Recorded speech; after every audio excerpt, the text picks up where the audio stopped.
So we was having fun, we was having a grand time. It was just this one person. She wasn't even supposed to be coming to the Airbnb. I see they turning, like, they getting drunk and they acting stupid. Everybody got an attitude. So I'm like, I'm trying to enjoy my last night on vacation, bitch, before I have to go back and be a mom again. Like, she still wanted to drink. It is 5 a.m. in the morning. Like, people are ready to go to sleep, but she wasn't done. Her cousin got up and was like, get the fuck out. I can't make this up. Like, it literally was like that. Like, it literally was my ass. Girls trip goes wrong.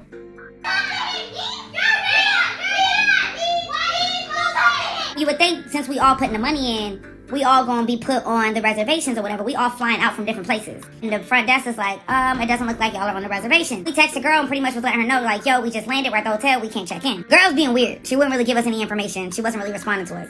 So the guy said there was a note on the account that said, don't let anybody check in unless it's the girl that made the reservations.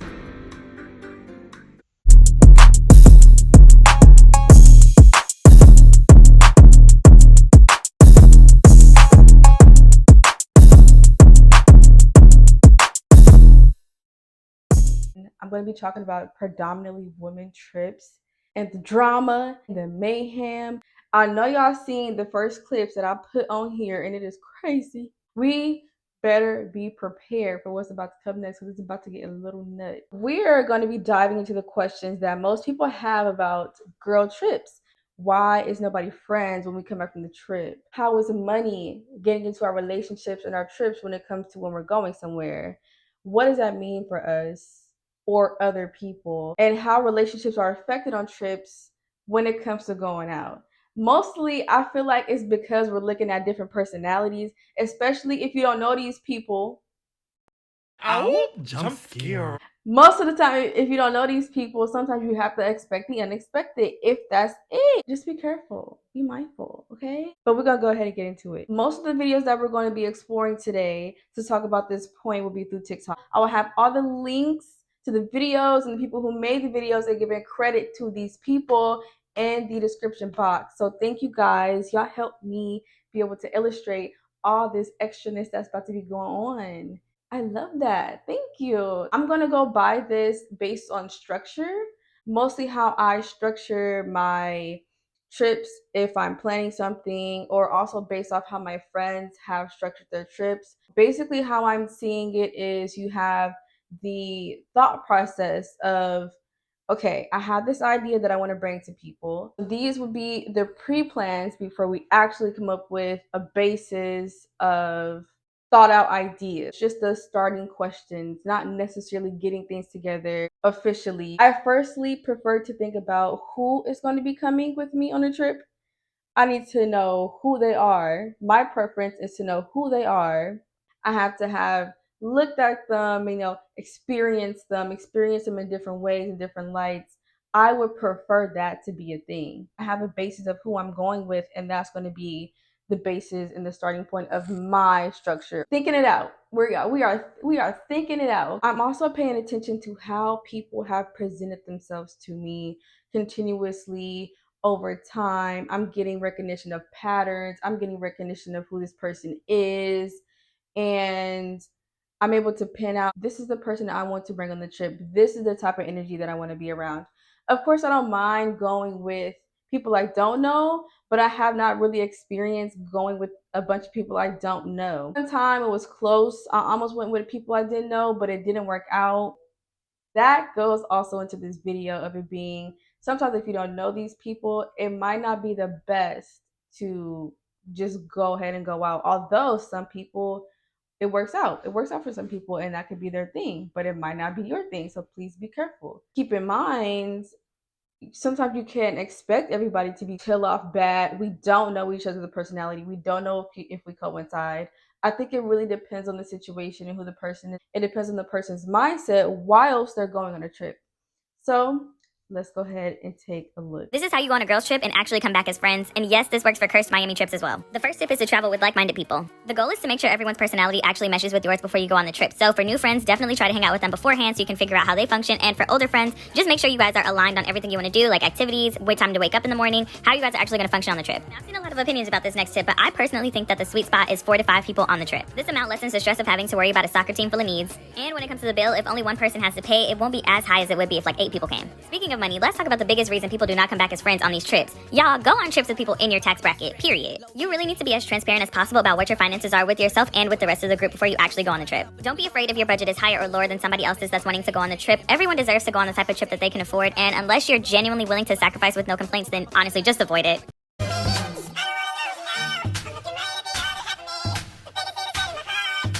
Can't take that dick, waste your turn. In my own lane, we can't merge. So on him, you can learn. Let's see how much you can earn. Why me go get like the worm? And I ain't smoking no shirt. I'm in the big with little. Keep ski. All of my bitches is pretty, they showing their titties is up to the ceiling. I let them run through a million. One reason I think it's very important to get to know patterns is because I get to know characteristics. I really just want to make sure that I'm making the best decision that I can for myself and the other person. I want us both to be safe, especially if you are going with people that you do not know. They need to have that type of mindset. Is if you don't care about yourself, and if you don't care about me, or if you don't necessarily care about me being worried about you on a trip, especially if we are out of state, we don't need to be on the same trip. That's just my thing. And if you're not around those type of people, then baby, you need to not go on the trip with them. Like, it's giving very uncertain. Take your safety serious because you're not doing it. Hopefully everybody is keeping up so far. We're trying to be considerate of personalities.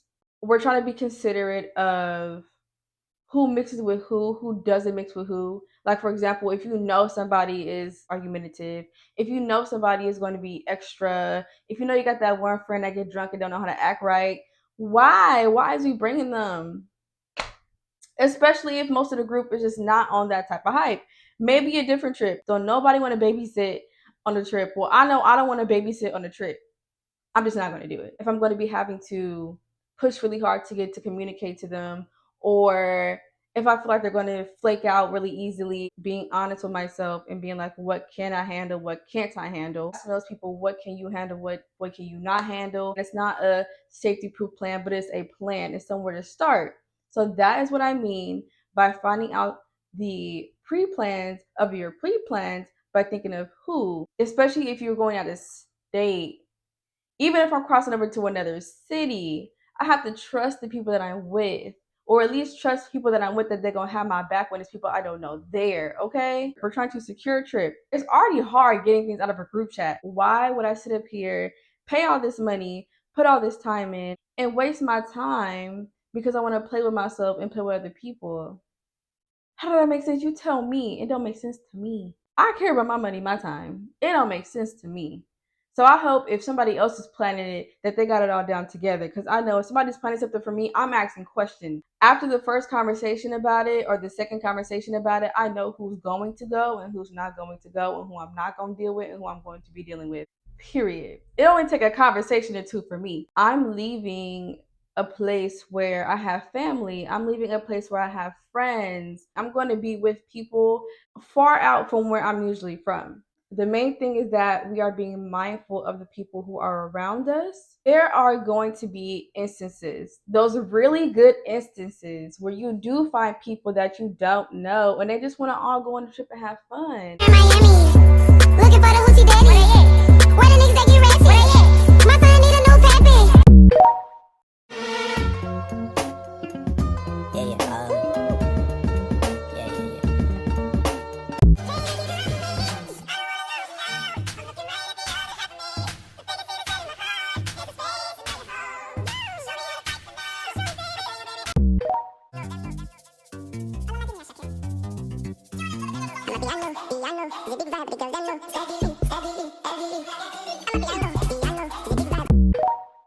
I definitely found out that I'm the friend who likes to plan. I love to handle money. I love to call the dang businesses and let them know I'm coming out there in September, have my stuff ready. I'm making sure I'm calling to get things done. I'm calling. I love that. Call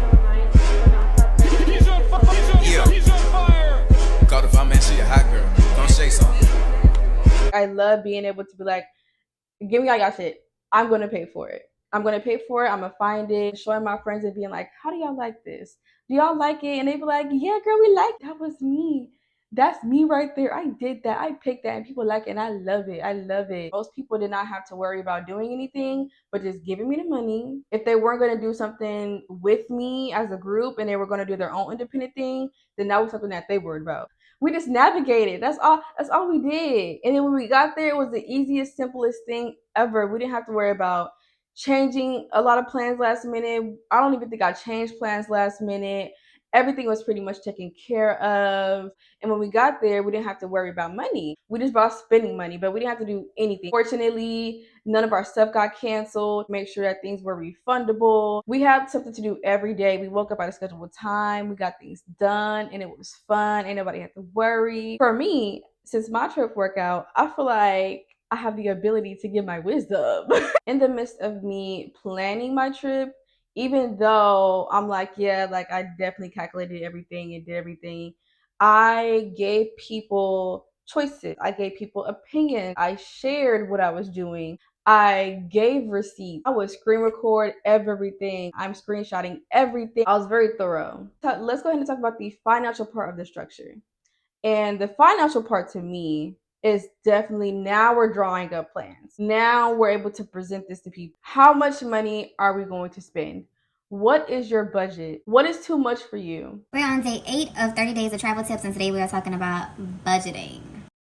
There's so many ways you can go about it. Here's the simple way. For your trip, you typically will have your hotel booked, but you haven't paid for it yet. Your flight, that's something that's going to come out of your pocket prior to your trip. I typically include what the hotel is going to be, excursions, and then how much I want to have for each day. I like to have at least $200 per day just of spending money. So with that spending money, you can include your excursions on it, or you can just have it for shopping, food, or anything like that. If you're staying at an all-inclusive resort, that really impacts how much money you need to bring for spending money. Your food and your drinks is already included in your hotel price. Here's an example right here. So my typical trips are going to be 5 days, 4 nights. So I'm going to bring $200 a day. That is $1,000 just for me to have in my pocket, for me to spend on spa, excursions, food, whatever I want to do. My hotel, $1,000. I have a roommate, so I need to have at least $500. I'm going to bring $700 because I know that incidentals is typically about $200. So I don't have to cut into my extra money. I have that $500 for my room, the $200 that I know I'm going to get back anyway, but just so that doesn't impact my spending money, I'm going to have that already on my card. Whenever I post travel content, I get a lot of questions about how I book my trips, how I afford to travel. I prioritize travel. So what that means is that there are going to be experiences that I say no to. There are going to be things that I don't do, that I miss out on because they aren't a priority to me. I try to align my spending with my personal values. My girlfriend went to see Beyonce. She went to the Renaissance tour without me because I did not want to spend that money. It wasn't something that I saw value in. The tickets were quite expensive, and for the price of those tickets, all I kept thinking about was that's a round trip ticket. I could go to South America and back on the cost of that ticket. So I chose to not go. Number 2 is I am always saving for a trip. Whether there's a trip on the calendar or not, but even if there isn't a trip on the calendar, your girl is still saving for a trip. That money set aside, earmarked for travel, allows me to take advantage of really great travel deals as they come up because the money has already been set aside. Number 3, I let ticket prices tell me where to go. Choose destinations based on ticket prices. But if you can be flexible in your destinations and your dates, and you just allow ticket prices to tell you where to go, you got the world at your fingertips, and you can get some great deals. Number 4 is I use credit card points. I have an American Express card. I pay for everything on my American Express card. That way, every single purchase is gaining points. This tactic only works if you pay your credit card off in full every month. If you are carrying a balance, forget everything I ever said. Number 5 is I travel, I don't vacation. There is a very distinct difference between traveling and vacationing. When you are vacationing, you tend to stay in luxury hotels. You're taking Ubers everywhere. You're eating at really nice restaurants. You might even be doing like an all-inclusive. I don't do any of those things. First of all, I don't do all-inclusives. It feels like I'm in America, just in another country. It's weird to me. I don't do all-inclusives. But when I travel, I am looking to experience the local culture. Yeah, so. For me, I try to put my number lower than how much I actually have. So if I have $5,000 to spend, I might be like, oh, like 4,000, 4,500. I'm still able to go on the trip and not take a financial dip, because I do not want to go on a trip and get home and be butt broke. Okay, I'm trying to still be financially stable. Okay, at least have a check. Like at least when the check hit for me taking this PTO, it's something. It's something. They protected or your pockets is affected. Buckle, push off. Money determines the attitude of the group of individual people. For example, I want to go on a trip. The hotel is going to be $1,000 a night, and then you got people automatically going off, or you could tell that you got some people like sis, that's a little too much. But that's still a shift. That's still a shift in the attitude. So make sure you watch that. But money definitely does that, as we see. Money just seems to tickle people's feather. It seems to make people either happy, it makes them sad, it makes them upset, it makes them go off. Even when it comes to people trying to simply plan on who's paying for what when it comes to dinner, they be tripping out. They be tripping out. They be tripping out. And it sometimes it's over respect and money, but it doesn't matter. Money is always involved. Previously, I stated you want to have people with you who are going to have your back, who you could trust, who are going to be safe, right? And we must be supportive. We must be supportive of each other. But I am not trying to support you in a way I'm paying for most of your trip. I'm paying for half of your trip. I'm not doing that. I didn't come here for that. I'm making it very clear that if you don't have money, please do not plan it with me. Don't do it. So now we have to consider, A, if you don't know these people and you're taking a risk, now you have to consider the fact that money is now involved. So think about those characteristics that I talked about. Think about those patterns I talked about. Be mindful, because this all comes into the same subject when you're talking about money, or when you add money in it. Also, when it comes to money, I think money also can equal luxury for people. We should be talking about what's luxury to you. What is the theme of this trip? What is this trip for people? And I talked about it earlier, but it's highly important because that goes into money. That goes into how much people are trying to spend. When I was planning my trip, I am going to put the effort in to have a good trip, to have a really nice place to stay, to have really nice food places who I've looked the reviews up, and I'm paying for what I'm getting. I'm getting what I'm paying for. It's worth me paying the money to do it, because that is what a luxury trip to me means. Another thing that is very important is making sure that you get things done in a timely manner. My friendships ended because of a girl trip gone wrong, part 2. So Cardi was invited right when we started planning the trip. And Cardi was coming to one country on the trip because she didn't want to go to the other countries. And I was like, okay, girl, fine, that's cool. So at this point, we're like maybe 3 months out from the actual day of the trip. And I said, hey, I had my flight tracker on. This is probably going to be the cheapest rate that we're going to get. I had already gotten my ticket. And I was like, hey, I just want to make sure, are you still coming? Because if not, I want to reroute my flight because I don't want to be in this country by myself and I feel unsafe. 2 weeks before the trip, she tells me that she's not going without an explanation, no nothing, and it's too late for my friends to reroute their trips. Luckily, my boyfriend at the time decided to come with me and make sure that I was safe. I booked everything too much in advance. We got the main important things that we wanted to get out the way. We got that booked as soon as possible. They're at least not trying to pay for it a month and a half in advance. We're not talking about finances and important things and booking important things a month and a half in advance. Or maybe even like I give it a month, depending on how people are acting towards trying to pre-plan and get things done, depends on if I'm going to want to go. Another important reason of why pre-planning things, getting things booked a month or two ahead, is because it makes things so much more easier when the trip is coming around and we don't have to worry. Worst case scenario, the last month that we're preparing, we're more so worried about saving up spending money, taking time to mentally prepare, get the last bit of our clothes if we're ordering online. We're trying to get other things out of the way instead of worrying about the most important things, like trying to scramble for money when it comes to plane tickets, scramble for money when it comes to booking a hotel or Airbnb, a place to stay. That about time the trip is here or it's about to be here, we are not worried about money. Does that sound too crazy? Does that sound too much?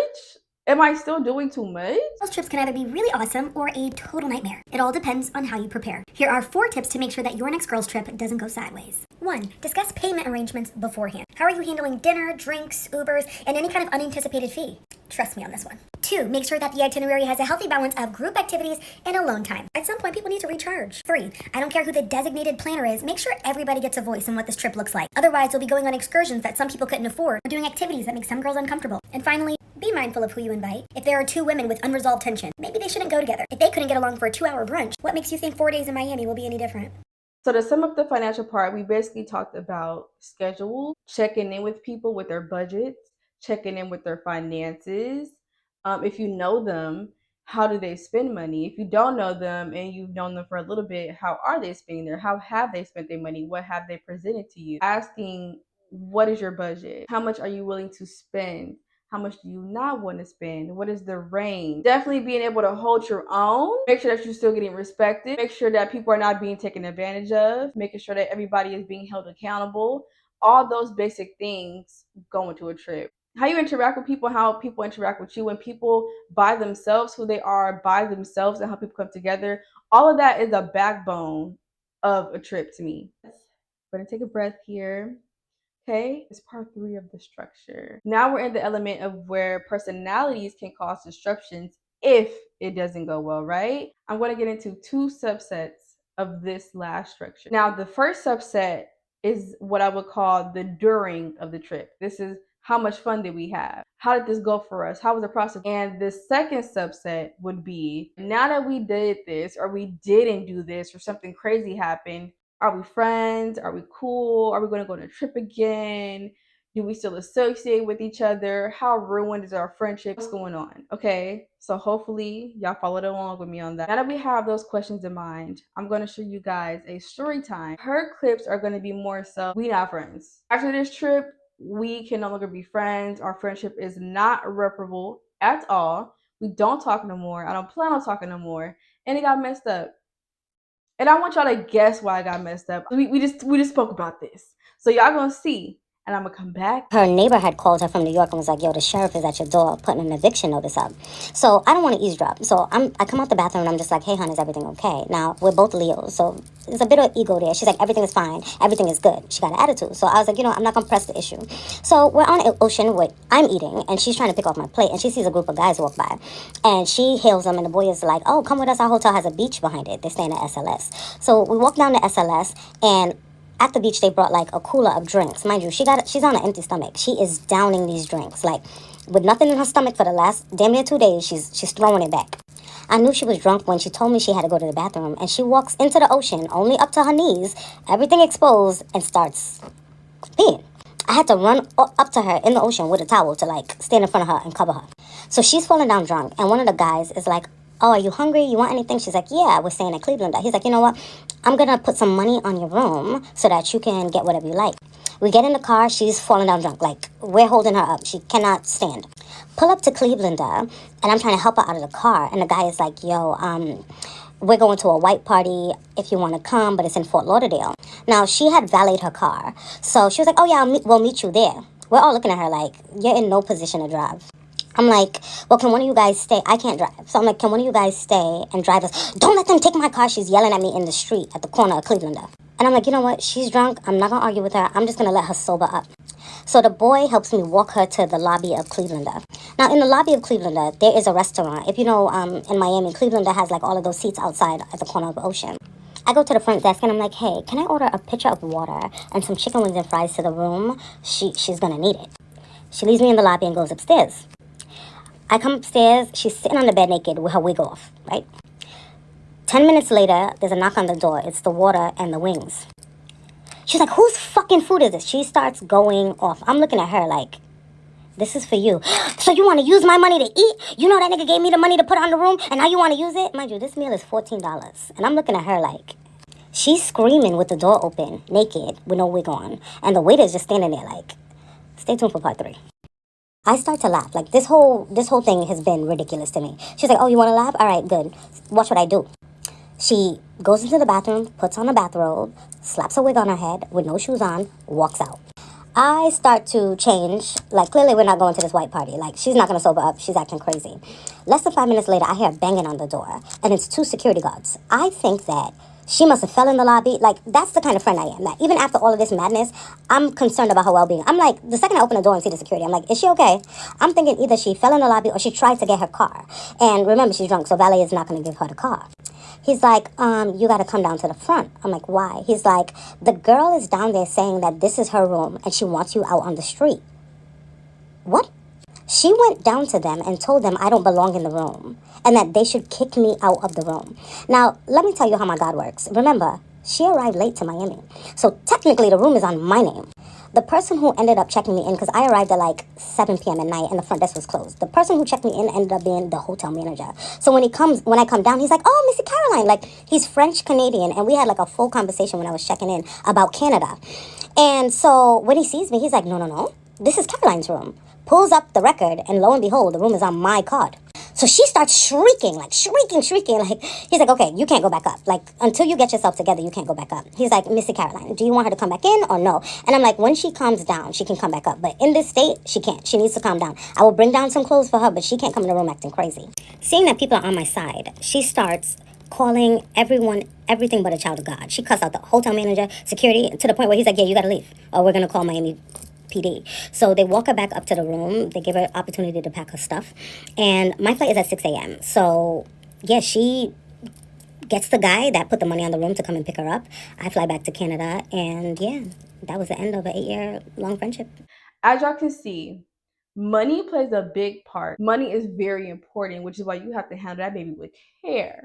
Handle that baby with care, okay? What I was saying earlier, knowing people is not a bulletproof plan, right? Because this person knew who this is, and it still happened.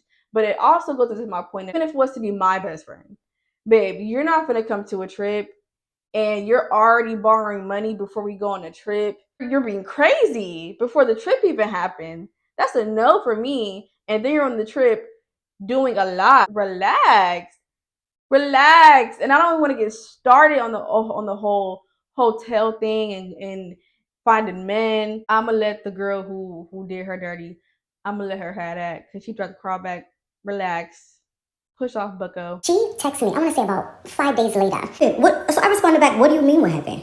You wanted me to sleep on the street. You tried to get me kicked out in another country in Miami. Like, she's like, girl, I was just so messed up, but we have to talk about what happened. I was like, until you apologize, like, until you talk about your role and trying to get me kicked out, trying to have me embarrassed, trying to put me on the street in Miami, there's nothing to talk about. She was like, oh, well, I thought you was trying to use the $14. So I responded back, your friendship is worth $14? And that was the last message. We never spoke again. She proceeded to create fake pages with her, like, preschool bestie, harassing me. I walk into Zara in Lenox. Guess who walks out of the dressing room? Her. So I see her and I'm like, yo, what's up? She runs. She drops all her stuff and runs. Oh,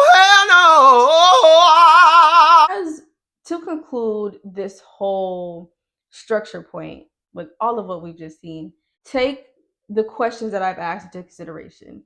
Take my experience of what I told you, how I plan things, or how my friends did things into consideration. Take all these things into consideration when you're thinking of planning things with people. It doesn't have to have you discouraged. It doesn't have to have you scared or fearful. I mean that you have to be selfish, especially, like I said, if you're planning the trip, if you're the one predominantly planning the trip.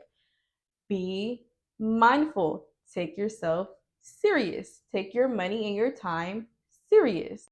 So now that we've taken a look at the good and the bad, we didn't see both sides of the coin. What I'm trying to convey to people through the analogy is being very aware of how 1 and 2 really affect step 3 and the subsets of step 3. Hopefully what I've said gives you different things to think about when it comes to planning a trip. Hopefully I made myself clear. I definitely want to make it a point that I encourage people to go on trips. But yes, I am going to end it off here.